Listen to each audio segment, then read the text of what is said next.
Hi, this is Manos Brilakis from the Minneapolis Heart Institute and the Cardiovascular Innovations Foundation, presenting video 30.5 for the Manual of Percutaneous Coronary Interventions. This video discusses the Guidewires. Wiring is the 8th of the 14 steps of percutaneous coronary intervention, and it's an essential step of PCI. Pretty much every device, with the exception of the cross-post catheter, is advanced to the coronary artery over a guide wire. Therefore, placing a guide wire in the target coronary artery is essential for performing percutaneous coronary intervention.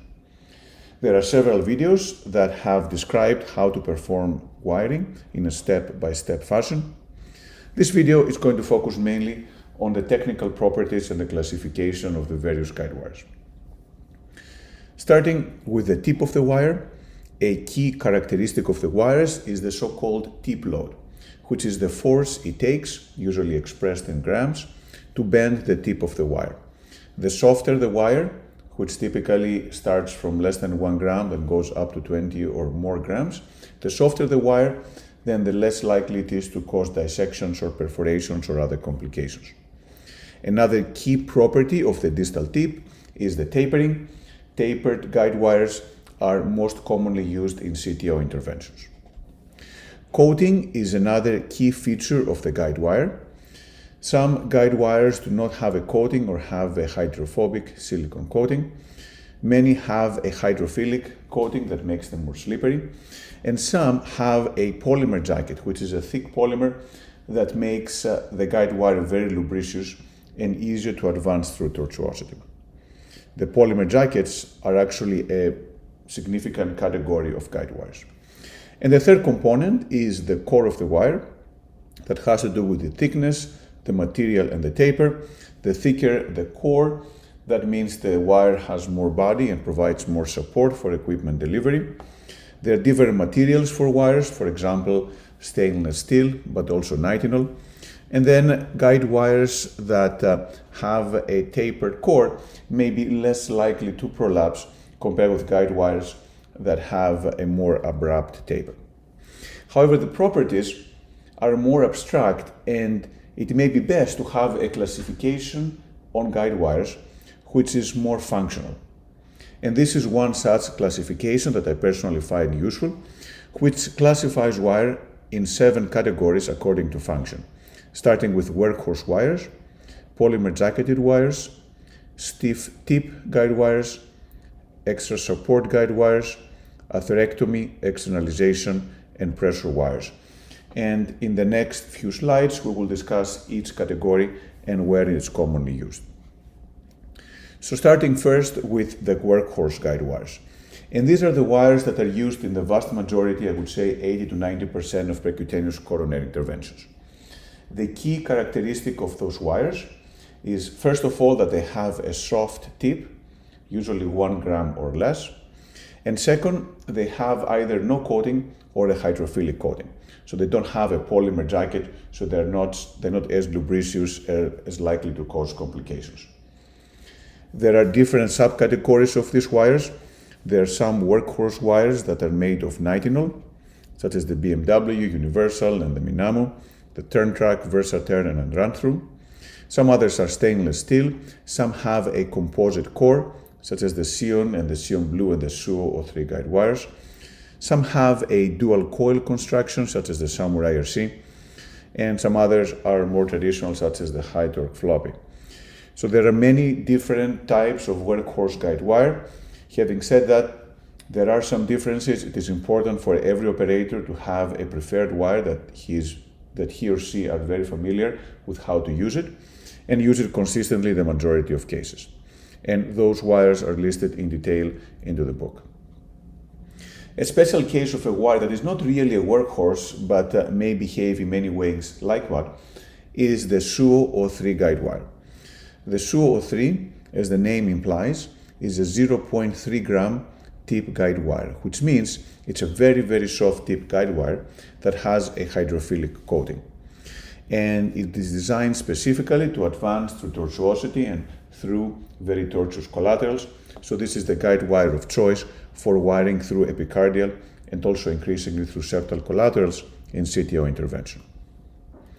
This is another guide wire, the Xeon wire, that has the composite core technology from Asahi. This technology provides better transmission of torque from the back end to the front end of the guide wire. This is an example of a patient coming in with an inferior ST segment elevation myocardial infarction. Wiring was challenging. And then just using a standard Workhorse guide wire, which is the Xeon blue, and forming a loop with the wire, having strong support with an amplage guide, the wire was able to go through. So again, Workhorse wires will work for most cases. The Xeon blue is a Workhorse wire that does not have a hydrophilic coating like the Xeon wire does, and is used very often for basic percutaneous coronary intervention. Moving on to the second category of wires, these are the polymer-jacketed guide wires. And these can be further subcategorized into three groups. One is the soft non-tapered, the second are the soft tapered polymer-jacketed wires, and the third one are the stiff, more penetrating power polymer-jacketed wires. So starting with the soft non-taper, these are the ones that are more commonly used in non-CTO intervention, whereas the other two categories are more commonly used in CTO PCI. There are several types of soft non-tapered wires, such as the Fielder FC, the Pilot 50, the Whispered wire, the Choice PT, and the Xeon Black. And the characteristic of those wires are very similar to those of a Workhorse wire. However, the polymer jacket gives them extra lubricity. So they are very advantageous for advancing through highly tortuous or highly stenotic lesions.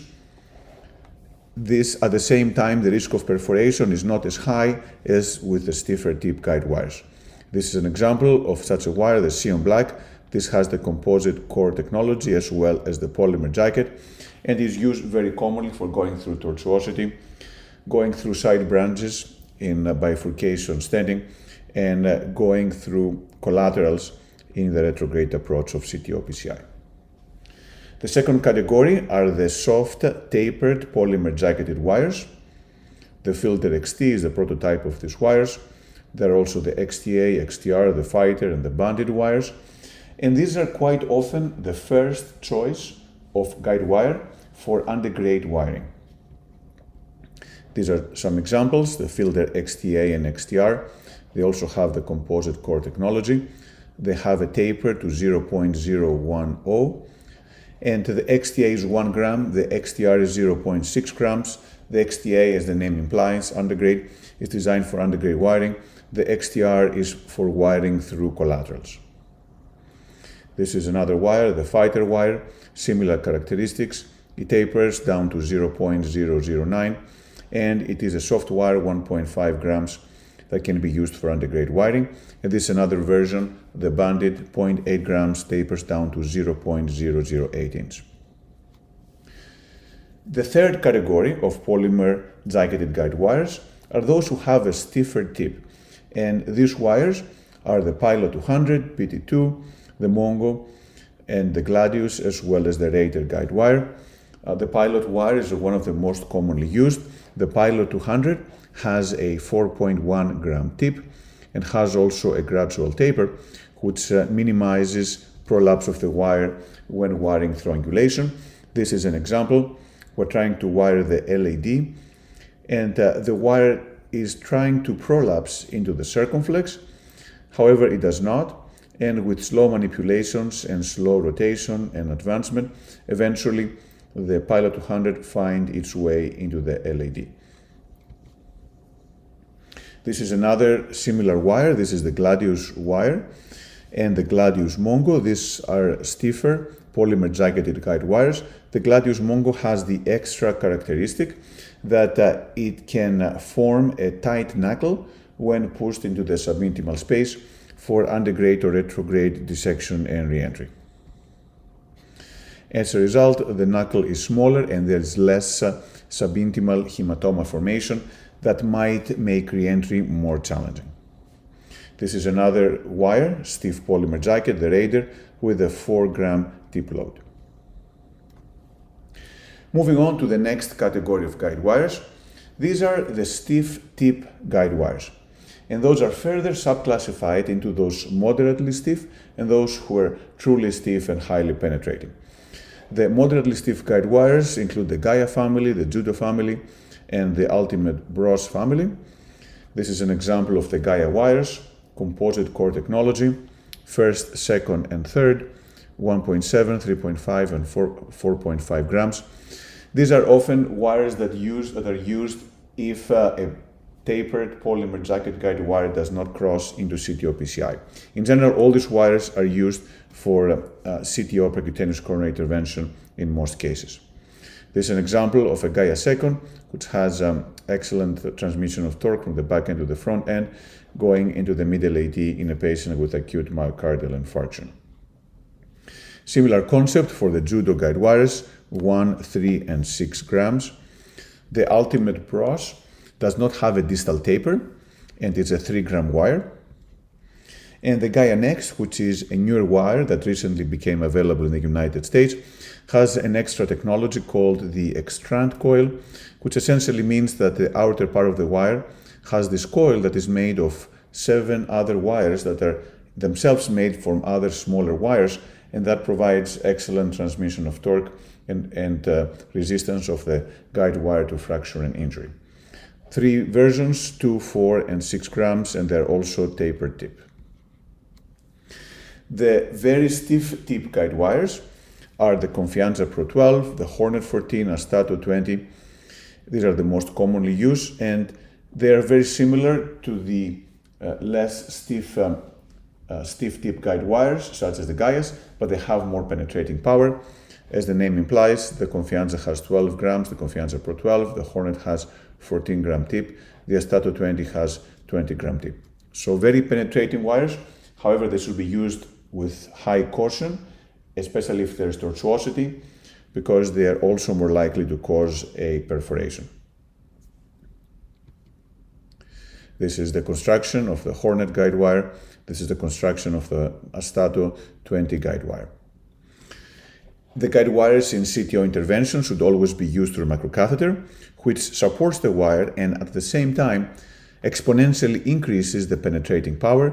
This is the penetrating power as a function of the distance of the tip of the guide wire from the tip of the microcatheter. The closer the wire to the tip of the microcatheter, the higher the penetrating power.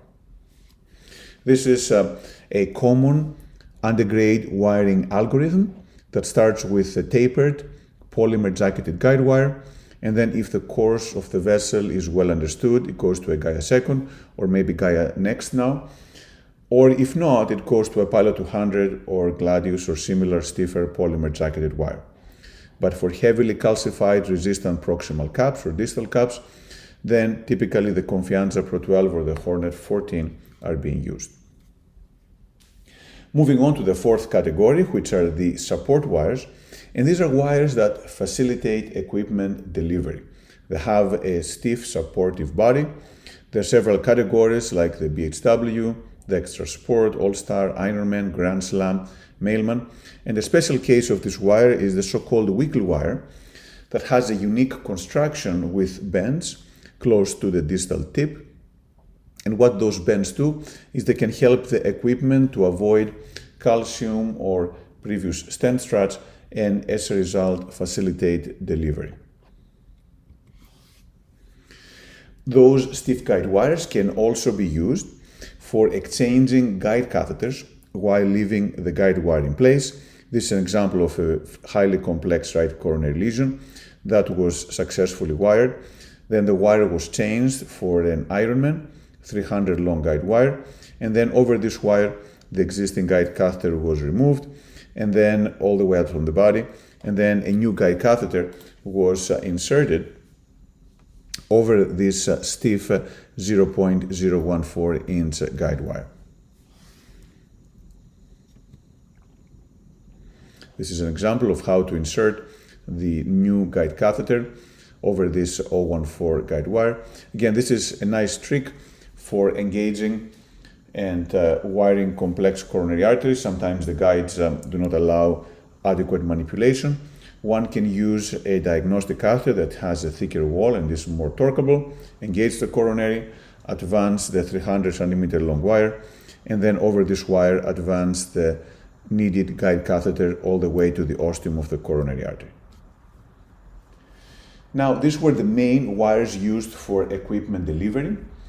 There are some specialized wires, such as the atherectomy wires. Atherectomy cannot be performed over standard 0.014-inch guide wires, but requires thinner guide wires. For rotational atherectomy, the rota wire is used. There are two types, the rota wire floppy and the rota wire extra support.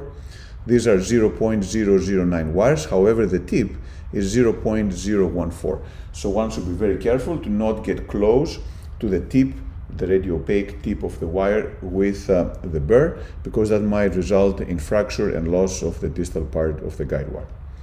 Very similar for orbital atherectomy. There is the Viper wire advance and the Viper wire advance flex tip. These are 0.012 guide wires. And the flex tip is actually a nitinol wire that has very good torquing characteristics, so it can often be used for primary wiring of the lesions that require orbital atherectomy. In contrast, for the other wires, both the Viper wire advance and the rota wire, at least in our practice, most of the time we'll use a standard Workhorse wire through a microcatheter to advance through the target lesion, and then use the microcatheter to remove the Workhorse wire and then insert either the rota wire or the Viper wire advance. The sixth category of guide wires are the externalization wires. These are guide wires specific for retrograde CTO PCI. They are long, 330 centimeters for the RG3 and 350 for the R350. And they're also thin wires, 0.01, that are flexible.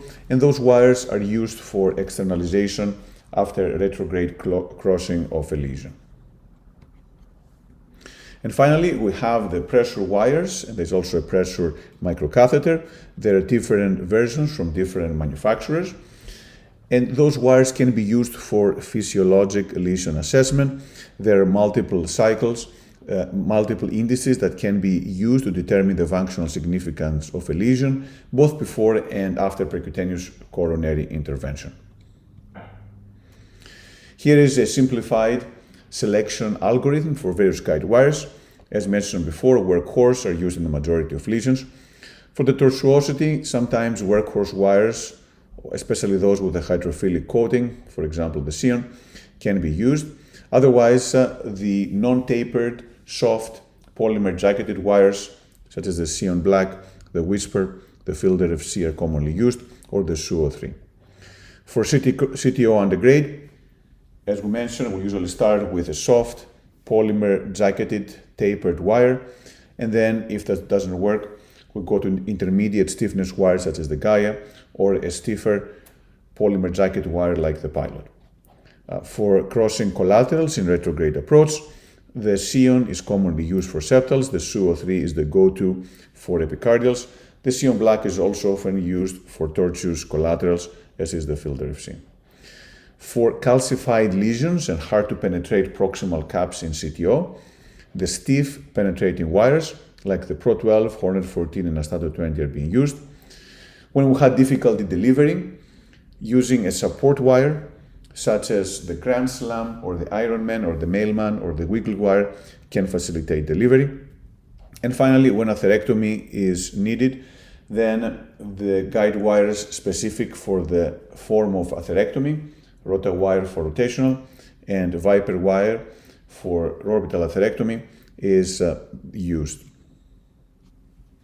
And before finishing, a couple of words about the three 0.035-inch guide wires.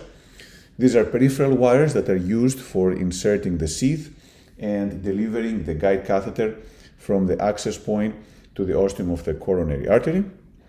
The standard J-tip wire has a 3 mm radius.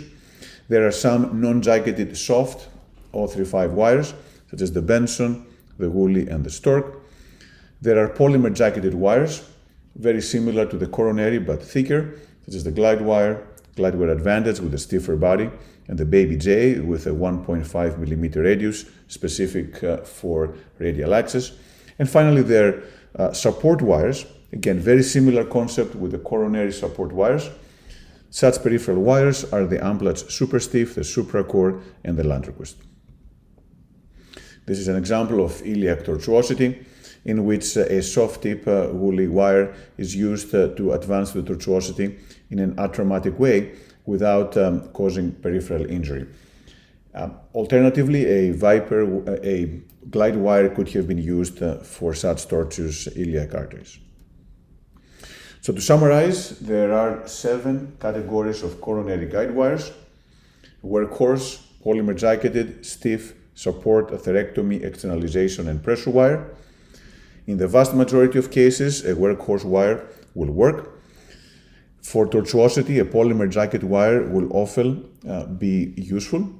For CTOs, the more aggressive tapered and stiff tip polymer-jacketed wires and the stiff tip guide wires are being used. But when such a wire is being used, it is best to replace it before placing balloons and stents for a Workhorse guide wire that is less likely to cause injury of the distal vessel. The support wires should be used when there is difficulty delivering equipment, and they can also be used for exchanging guide catheters for another catheter. Atherectomy wires are for atherectomy, externalization wires are for retrograde CTO PCI, and pressure wires are for physiologic assessment. Thank you.